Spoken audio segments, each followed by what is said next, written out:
Good morning. ഇന്നൊരു special റെസിപ്പിയാണ് നമ്മൾ നോക്കുന്നത്, ബീഫ് കീമ കാബോ. അപ്പോൾ നമുക്കത് എങ്ങനെയാണ് ഉണ്ടാക്കുന്നതെന്ന് നോക്കാം.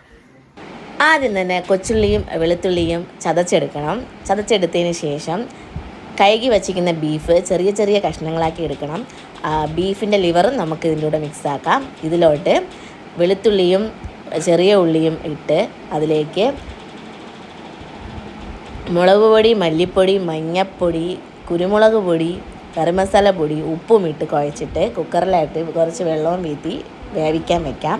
ആ സമയം കൊണ്ട് നമ്മൾ കേബേജിനെ തൊലിച്ചെടുത്തിട്ട് അതൊരു പാത്രം വെള്ളം ചൂടാക്കാൻ വെച്ചിട്ട് അതിലോട്ട് ഇട്ട് വയ്ക്കണം. 6 ഫിസിൽ കേൾക്കണം നമ്മളെ ബീഫിന്. അതിന് ശേഷം പാനിലോട്ട് എടുത്ത് കടുക് വറുത്തതിന് ശേഷം അതിലോട്ട് ഈ ബീഫ് ഇട്ട് വയ്ക്കണം. ഈ സമയം കൊണ്ട് നമ്മൾ കേബേജ് തണുത്ത് കാണും, അതിനടുത്ത് ഒരു പാത്രത്തിൽ സെറ്റാക്കി വെക്കണം.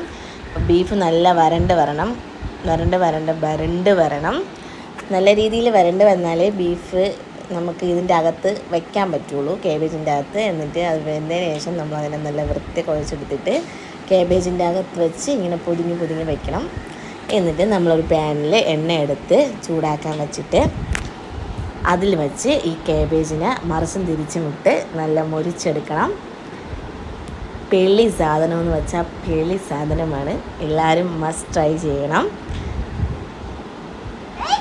Beef keema Cabo.